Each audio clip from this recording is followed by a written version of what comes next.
Icebergs, like penguins and polar bears, are an iconic symbol of the polar regions. You may have seen spectacular images of towering, sculpted white ice or even pictures of blue or striped icebergs. How are they formed? What causes differences in color? How do these massive chunks of ice float? Watch this video to learn about all things iceberg. Icebergs are found in the Arctic, North Atlantic, and Southern Oceans. Icebergs float in salt water because they are formed by calving, or splitting, glaciers and are thus made of fresh water. The size of icebergs varies widely. Small bergs, a little smaller than a car, are known as growlers, while slightly larger bergs, about the size of a house, are called bergy bits. Larger bergs are classified as small, medium, large, and very large. And very large they can be. The tallest known iceberg in the North Atlantic was 550 feet, 168 meters, above sea level. Since the bulk of an iceberg is below the water, the entire berg was estimated to be as tall as a 55-story building. Iceberg B-15, which calved from the Ross Ice Shelf of Antarctica in 2000, was half a mile thick and covered an area of about 4,500 square miles, about the size of Connecticut. B-15 subsequently broke into smaller pieces, named B-15A, B-15B, and so on. Why did this massive berg break apart? Seismic recordings showed that an Arctic storm 6 days prior to the event was to blame. The storm created ocean swells that traveled over 8,000 miles and caused B-15 to crash repeatedly against the coast. Icebergs are also classified by their shape.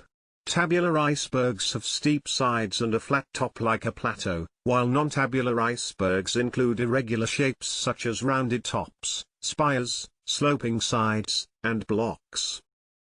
Wind and water erode icebergs into amazing sculptural shapes. Most icebergs are white in color, but some may appear blue or even green. Ice is full of tiny air bubbles that scatter all color wavelengths the same amount, giving the ice a white appearance. If the ice is compressed, the bubbles are squeezed out and the blue light is scattered much more than other colors, making the ice appear blue. Algae often grow on the underside of sea ice and icebergs, producing green stripes that are only revealed when the ice rolls over and exposes the previously underwater sections. You have probably heard the statistic that approximately 90% of an iceberg is found underwater. That's an amazing statistic to consider given the massive size of some icebergs, but the very fact that ice floats is pretty remarkable. To understand why ice floats, it is necessary to understand the concept of density. Density is calculated by dividing an object's mass, amount of matter, by its volume, the space it occupies, or D equals m divided by V. Density essentially describes how tightly packed a substance's atoms are. Substances with a high density have tightly packed atoms, while the atoms in a low-density substance are more spread out. Density is a defining property of a substance, and it is constant no matter how much of the substance there is. For example, pure gold always has a density of 19.3 grams per milliliter. Pure liquid water's density is 1.0 grams per milliliter, and a standard by which to compare other substances. When water freezes, the water molecules spread out to align in a definite crystalline structure. You've observed this if you've ever noticed the bump on an ice cube or had a can of soda explode in the freezer.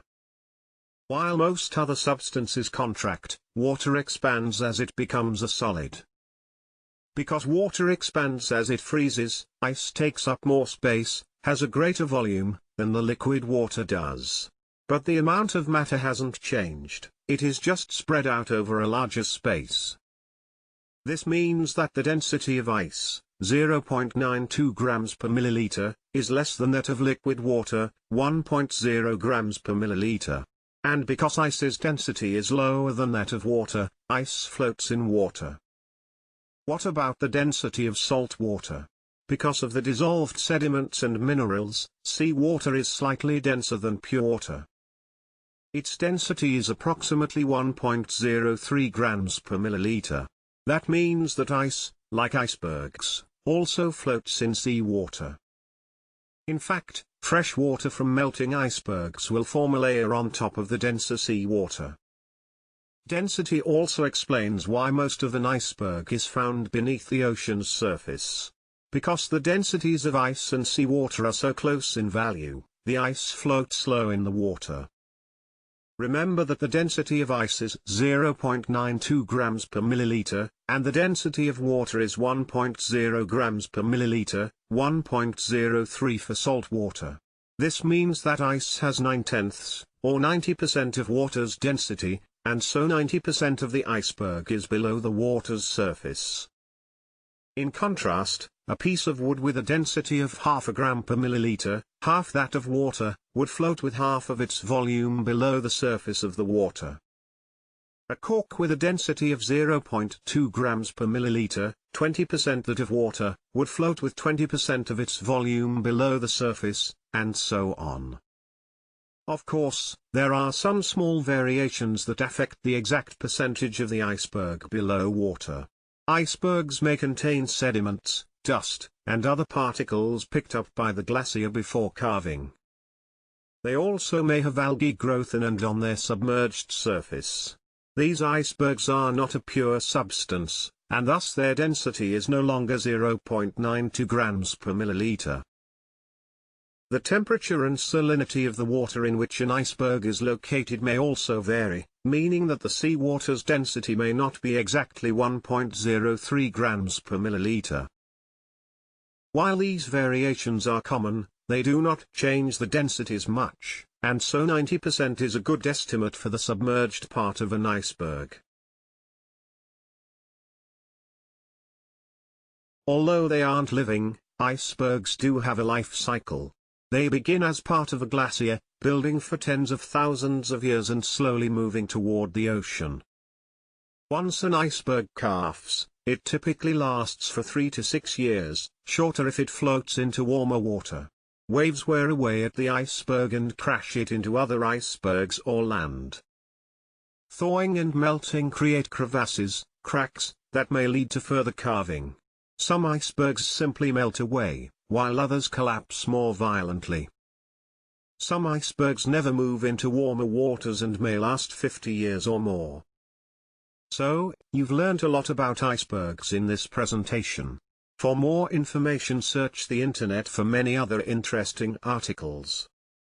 The next time you see an iceberg coming towards you in the ocean, you'd better get out of its way.